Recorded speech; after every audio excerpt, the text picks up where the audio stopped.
Hi, welcome to SmarketPlace Live. This is a special edition with Amy Pagett.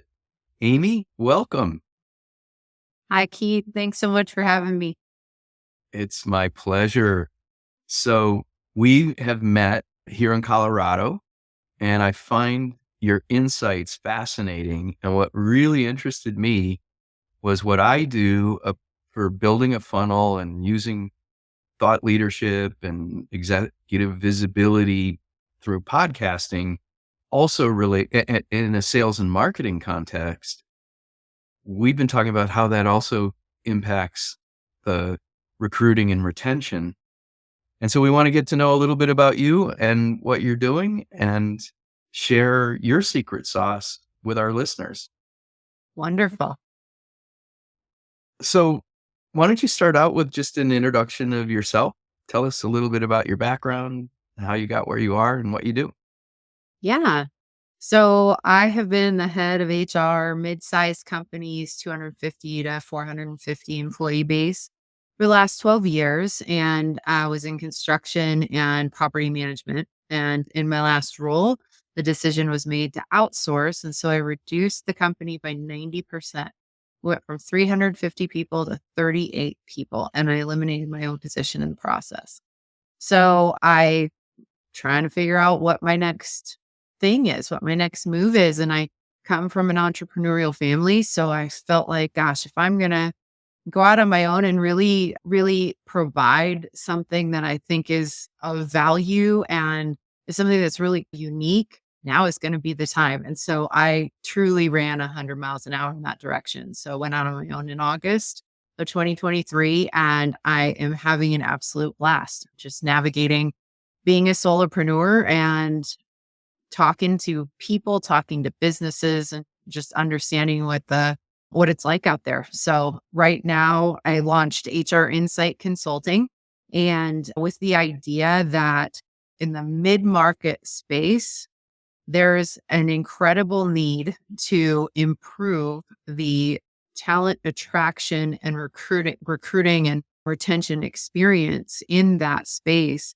and looking at how the employer branding impacts those things. I think the bigger companies, they have the luxury of having an employer branding strategist that is really looking at, as an employer, what you're projecting out there in the talent marketplace about who you are and what you're like to work for, on the Glassdoor pages and the Indeed pages and all the places that you show up. But this mid-market space is still incredibly competitive.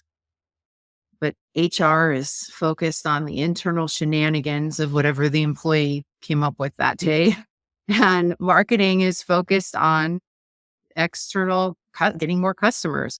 And so there's this place that I am fitting in, right in between the HR department and the marketing department, to help them really articulate and then execute a strategy to attract the right people and retain the great people so that's what I'm focusing on now. And the conversations I'm having are really interesting. And I'm just getting more and more feedback that this is something that's needed and is valuable out there. I could say off the top of my head, it makes complete sense. But talk about some of the implications for companies, the CEOs and the HR teams, and even the line management that needs people. What does it look like when it's not going well? Well, when it's not going well, you're posting a job out there on wherever, whatever you've decided. You're posting a job out there and you're not getting a lot of hits. You're not getting a lot of applications. You might be losing people in the application process. And so you're not getting a lot of traction filling the roles that you have. And those might be, you're trying to grow, which is incredibly stifling in growth if you can't hire anyone to help you grow or be a part of that growth. And then also, could that be a backfill? You have backfills because you haven't retained people, which could be a good thing, but it could also be a really bad thing. You could be losing talent to your competitor. And so trying to recruit for people either in new positions or for those backfill roles. And then why do you have backfills to begin with? this is really an incredible hindrance on a business achieving the goals that they set out for. And so it really handcuffs you from being able to do what you need to do from a business perspective. Hmm. So you work with senior management. Tell me a little bit about how you can work best with a company and the team. Talk about the dynamic of working with them. What do you take them through? How do you get them to change the direction and make the changes that you can bring a big impact with? Sure. So I start with a brand audit. I look at what you are like out there, what you say about yourself and who you really are, your identity out there in the talent marketplace. So I start with an audit. I look at all your pages, your careers page, if you have any internal employee feedback, because a brand is an extension of who you are. So who you are inside should be who you are talking about yourself being outside. So I look at all of that data and then I basically look at your top 3 competitors. What are they doing in all of those places? And then make recommendations. And then from there, like I said, sitting in between HR and marketing, I really help those 2 departments articulate that strategy and come up with a punch list of items. Marketing, you're doing this at this cadence. HR, you're doing this on this cadence, and you move forward. And so that's step 2. Step 3 is really helping a company get involved in a top workplace certification. I have a huge regard for those certifications because those programs are based on employee feedback. So if you go through that process and you are certified, not only do you get the recruiting boost of being able to say you're a top workplace and your competitor down the street can't. So that's a huge edge that you now have when you have a prospective employee that's looking to apply to a job. So you get the boost externally, but then you also get this golden employee feedback that you can use to enhance your culture in ways that are meaningful to your employee base. And ultimately, if you can do those things, you can create a cycle of certification and culture enhancement that really help propel you and your business forward from a people perspective. So I love those programs and I can help get you involved in one of those programs. We can analyze the data that comes back from that experience. And then whether it's leading an HR or a culture committee, it depends on the client, what works best for them and their environment. The key is just optimizing a program that's relatively inexpensive to be a part of. So using the tools that you have and getting the most value out of them, that's what I help clients do. It's amazing when something really in depth, a small amount of effort in the right direction can make a huge impact, like that committee that you put together. Yep. And what's really wonderful about that idea is if you can create a committee that is representing a variety of departments, a variety of levels, a variety of locations, and that's who is making up your committee. Not only do you have insight into more of your organization than if you picked all of your HR team and they're the ones that are moving this forward. So if you have that ability to create that very diverse committee, you have insight into to your organization in a way that you wouldn't. And what that does is it creates then amongst those committee members the ability to impact an organization in a way that perhaps their role wouldn't be inclined to do normally. So if you have, someone from the accounting department that is helping implement a program that will positively impact the engagement of employees in a certain level, they wouldn't normally get to work on that kind of thing. And so it does also create some loyalty amongst what could be your very best people. So you can also use it as a retention tool in and of itself just by working on it. And so those are the kinds of ideas that you can use to optimize a program like. So what kinds of activities then come out of a committee? You mentioned a couple, but this is ideally something that goes on for years, right? So how Right. does that committee transition from the discovery and solution definition to having an ongoing impact in the company? And how should the CEO think about that? So first, I think using that data and analyzing the data, which depending on the committee members, they may have never really done that to in a way before. So learning opportunity there, analyzing the data, using the data to help drive the areas that you're looking at focusing on in that first year. So you're going to get a bunch of data and it's going to say you need to look at all of these things, pick three, pick five, and make sure that when you're coming up with different programs or initiatives or communications that are really tied to that feedback, make sure that the communication says this program is a direct result of the feedback that you provided in this survey or in this certification program, whatever. So taking credit for why you're doing what you're doing, that you're actually listening to people has a huge value there internally for your employees.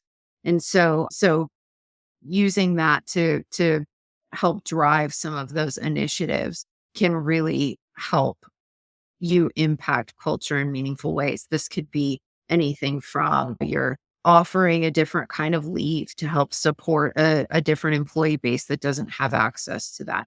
Or you've got a tool stipend. You are going to be holding focus groups because you realize that there's some specific feedback in a certain region that you want to really understand what's going on in that region before you move forward. It could go in 100 different directions. Hmm. The important part is making sure that data and that feedback is what's driving your next moves and getting those committee members involved in what those moves are.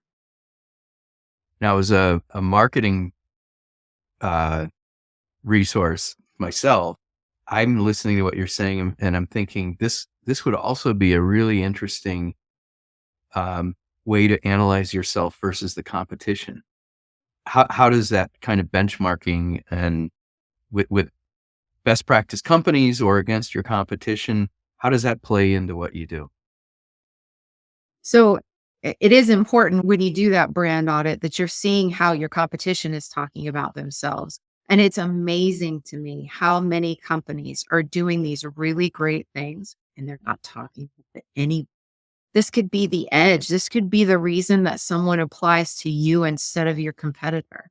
And so if you're looking at and you know what your competitors are, what they're talking about, and what your differentiators are from those competitors, it can help you kind of craft a message that will resonate, not only because it's what you're doing, you have this program and it's something that nobody else is talking about, but this program is resonating with your employee base because it's based on the feedback that you got from them. And it's also should be resonating with your prospective employees that are looking to apply to your job. It's amazing how we get so caught up in the day-to-day activity that taking a step back and looking at it like you do sometimes gets swept under the carpet. Um, um, Tell me a little bit about some of the case studies from your career. It doesn't have to be in your new situation, but when this starts to make a difference, what kind of difference changes do you see, and how does the CEO and the senior team start to change their behaviors in order to react to the programs that are starting to unfold? So I think when a CEO starts to see change, they're seeing that there are positive reviews coming from their Glassdoor page. They are seeing retention rates increase. They're seeing, and they personally may not be seeing this, but rest assured, when you have a job posting and people are itching to apply to your jobs because so you see your talent attraction rates increase as well.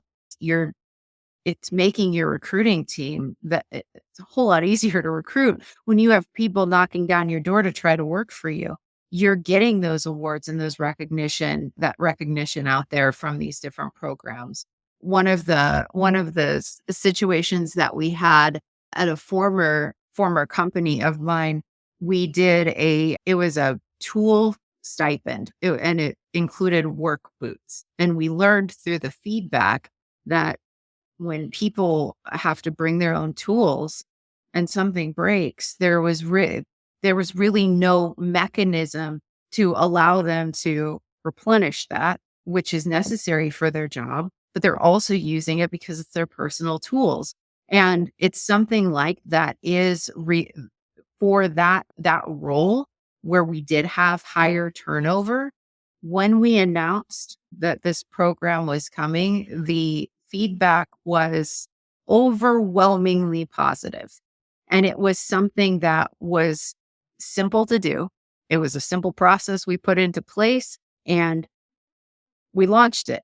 And the miles that we got off of that, not only internally with our internal employee base, but we put that everywhere. We put that on social media. We put that on all of our job postings that would qualify because nobody else was talking about this.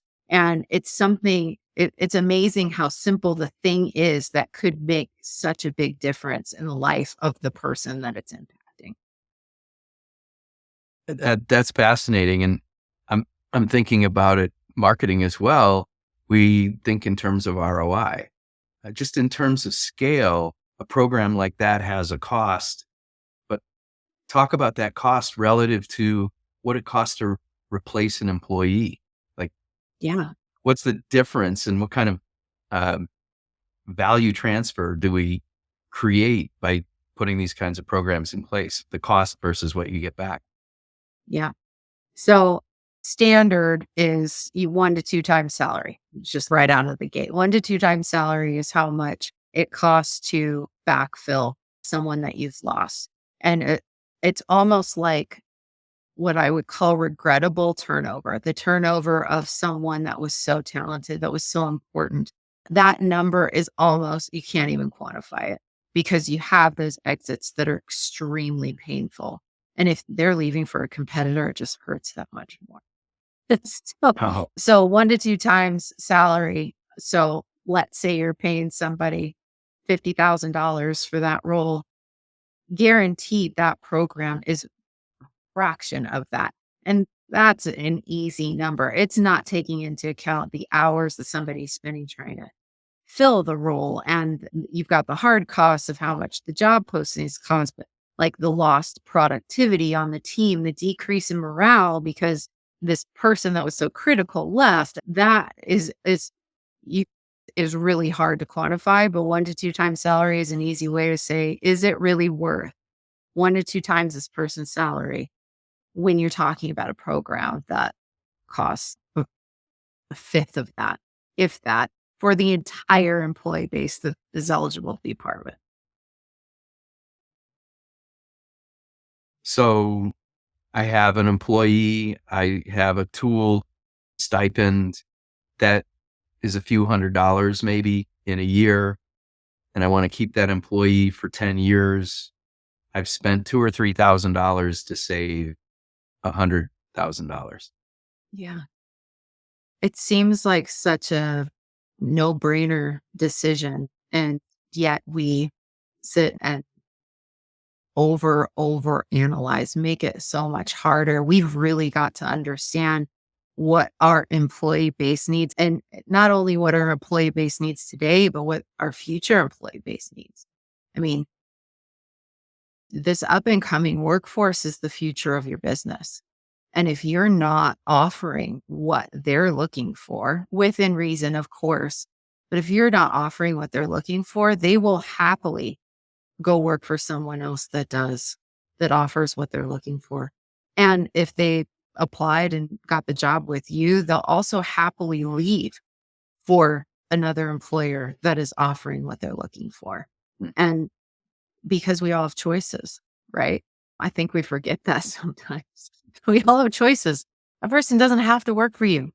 And I think redefining what success is in retaining that employee. No, it's not like a tool stipend is going to be the make or break of whether somebody stays or leaves, but it is a culmination of really painting the full picture of your culture and how you're supporting your employee base because you understand them and how you're supporting your future workforce that's coming in.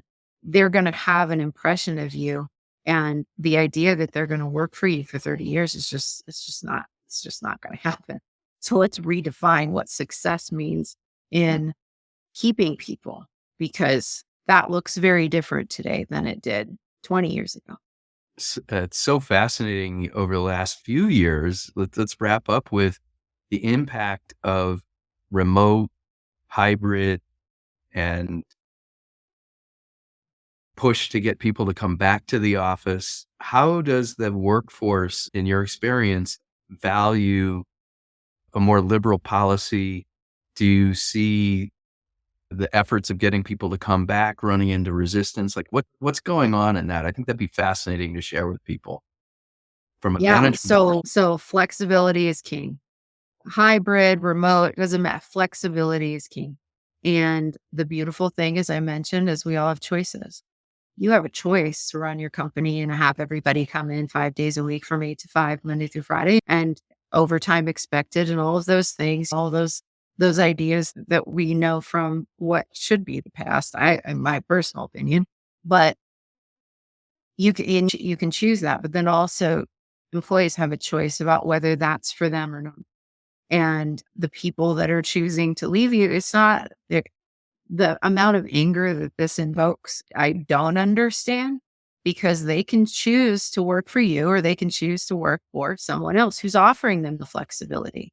And it's about maybe thinking about work differently, that work is not the central point of our entire identity. And that movement is really important to acknowledge, that it's not about work takes priority over absolutely everything else. It's how is work woven into our life holistically. And so flexibility is the way to everyone's hearts right now, because it acknowledges that what I need is different than what Joe needs, is different than what Mary needs. And th- their success can be had in a format like that. It's about figuring out how that works for business, how that works for meeting your business objectives, while also acknowledging that you have an employee base that needs different things now. So the last question, when you see a company that's not getting it right, what are the symptoms that you see and what can they do to put themselves in the path to succeed with working with you? What's going Sure. wrong and how do they set themselves up to work with you? So what's going wrong is you've got a Glassdoor page that has run amok. There is either no presence at all, there's no management or interaction from company side with that page. So you either have a poor presence or you have no presence at all. And so with something like that, that's really where I come in, and I talk about best practices, and I also look at, again, what your competitors are doing. So by engaging with me, I'm going to start the same way. I'm going to start with that audit, because it's important to know what you're doing right now to figure out where you want to go, um, moving forward, and setting up a plan on how to get there. So starts by giving me a ring. Well, I've got another question on another topic. Is there anything else you'd like to add before we move on to the rock and roll segment? I think it's important in everything that we do, as speaking from my roots, my little HR heart. I think it's important that we do a better job of connecting the work that we do to really achieving business objectives. Because if we're not doing that, all we're doing is preaching about 47 things that a company needs to care about and spend money on. And in reality, the work that we do absolutely has an impact on whether a company meets its objectives. So if we are not tying what we do and the work that we do, the programs that we're putting into place, initiatives, the things that we're doing to business outcomes, then we're missing an entire part of what it means to be a part of a business to begin with. And so that is like my plea out there for the HR folks who are in it. And I know, and the grind, and it's hard. And you're doing really important work. You've got to tie it to business outcomes, because if you're not, what on earth are we all doing there? Well, thank you so much. What I've enjoyed about meeting you and coming to the interview here is that you bring a very strategic point of view to this, and you've just clearly outlined all of this today. So thank you so much. Um, so let's get to the fun part. Who's your Okay. favorite band? Tell me about your concerts. Tell us your rock and roll story. So the one that immediately jumps to mind is when I saw Cage the Elephant live at either the Fillmore or Ogden. I can't remember which one, but there was a point where he crowd surfs, and then everyone holds his legs and he's standing up, but he's standing up on the crowd. And I watched him do that and I was like, this band is amazing. And it was a Wow. small venue and they absolutely crushed it. So Cage the Elephant is one of my favorite bands. And you told me a story about, I think we talked about how your love of music came from your long drive. My parents were cruel and they moved me to the country when I was like 14. And so I got my driver's license and I am driving 45 minutes into town on like dirt roads and all of that to get to school every day. And so I'm listening to the radio because my car didn't have it was back then, right? So I'm listening to the radio, and so for an hour and a half every day, I listened to everything that was being played on the radio, and so I knew all the lyrics to all the songs, and everyone would come to me and in high school and ask me, "What did they say with this song, and who sings that?" Whatever. I was like the person that you went to for song advice, and whose bands, all of that, because of this drive from the country. It's awful. And tell me the soundtrack of your life then. I cannot hear, it's is it Cake? I can't hear anything by Cake without thinking of the drive in the country. I love Kate. They've got this Mexican trumpet thing Uh-huh. going on, and they're hard rock and roll, and they just really kill it. Yep. And is it Beck who sings the long skirt, black jacket song? Oh, yeah. Every time I hear that song, I think of just fields of corn on both sides. I can't see anything but corn.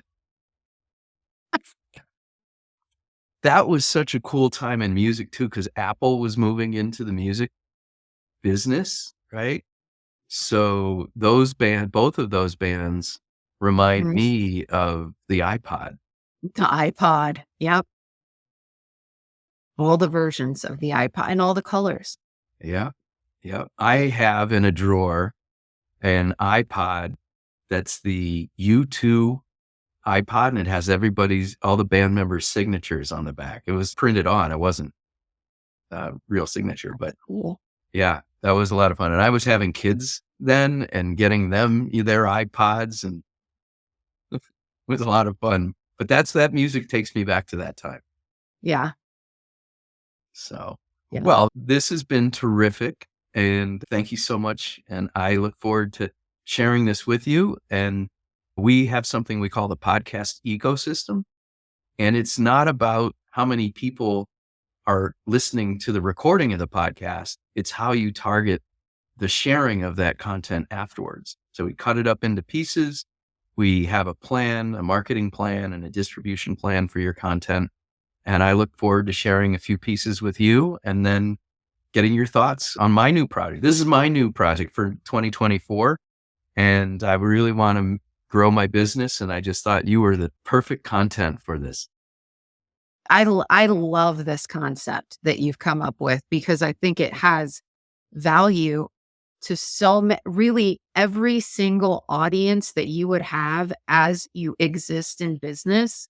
You have a you have content that you can share with that audience specifically. And so if you're looking for a boost internally with employees or externally with customers, or even you want to create relationships with vendors, all of these audiences can benefit from hearing from a CEO talk about who they are, what they're about, what their values are, what kind of products they offer. It really has benefits in so many different ways, all through one platform, one recording, one medium. I love this idea. Well, it's like so many things in our lives, it's technology driven. To do this historically, it took crews of people. Hmm. And you probably don't remember, but there was a show back in the day, Max Headroom. Did you ever see Max Headroom? Well, No. he was this roving reporter that did everything by himself. And I've always considered myself pushing the limits, and I'm like a Max Headroom. And I think we've arrived. That was visionary when it came out, and we've arrived. I've got actually, let me try something real quick just to bring this in. I'm going to do a window.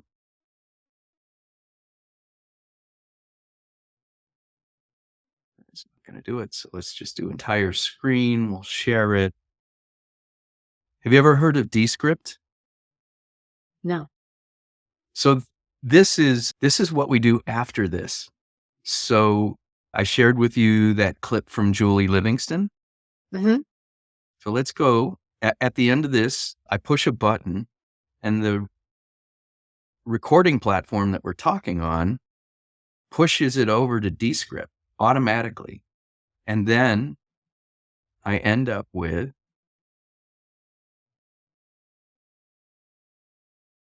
the entire interview in about 10 minutes will be automatically transcribed.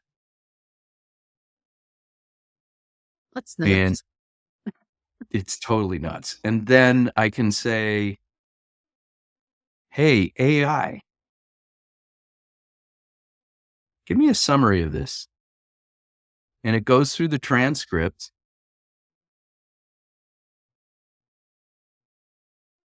and there is your summary of the interview. And I can't see you. Are you sharing something with me? Oh, I am. Are we not? Oh, mm-mm. I can just see my stupid face. Oh, interesting. That's because we want to see this. Can you see it now? Yes. All right. So take two. Okay. Uh, the interview that we just recorded will be pushed over to Descript. And so if I go to the main screen of Descript, these are all the interviews I've done.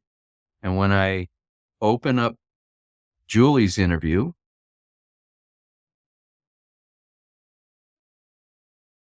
the video gets pushed into the software and it automatically creates a transcript. And so here is the full 24-minute interview. Hmm. I can say, once I have the transcript, remove filler words. And so it identifies, I think I've already done this. Um, oh, no, I didn't do this. So it has 40 ums, 29 uhs, 7 wells, and so forth. And when I say remove or ignore, it will just put a line through them and it takes them out of the video. Oh, It, nice. and if I want to say, well, there is a really amazing clip, I can say, create a new composition and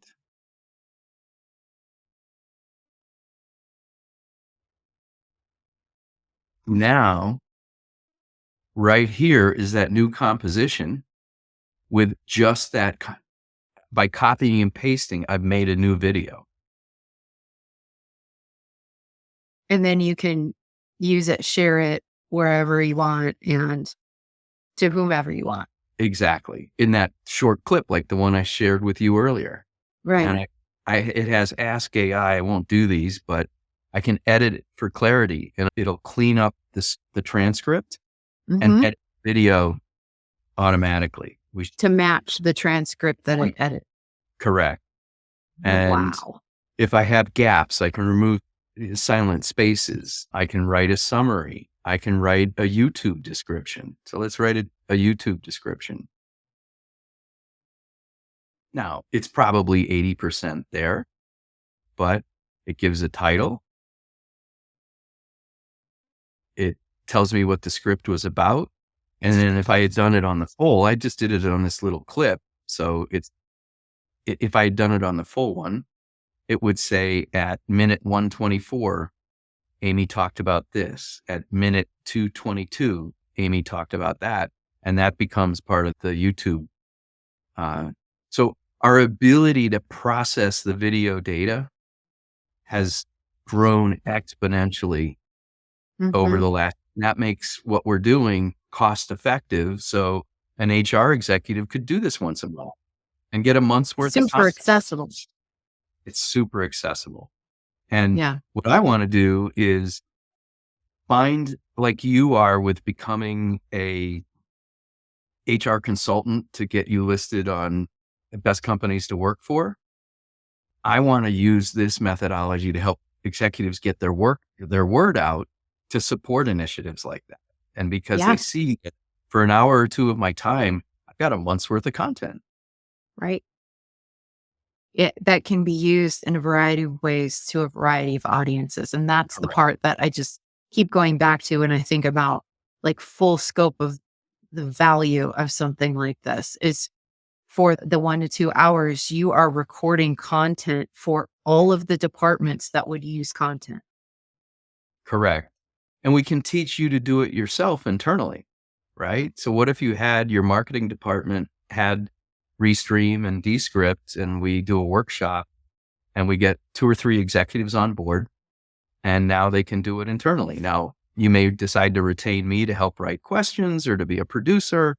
Our team can fill the gaps, but I'm a big believer that all of this stuff has to be skills that are developed in-house in order for it to really take hold. But Mhm.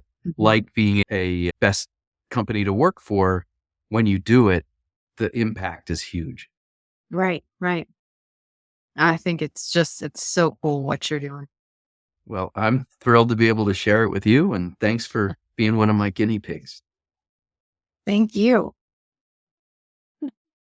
All righty. Well, we're gonna sign off and it's been a pleasure to have you and you have a wonderful rest of your day. You too. Thanks so much for having me. My pleasure.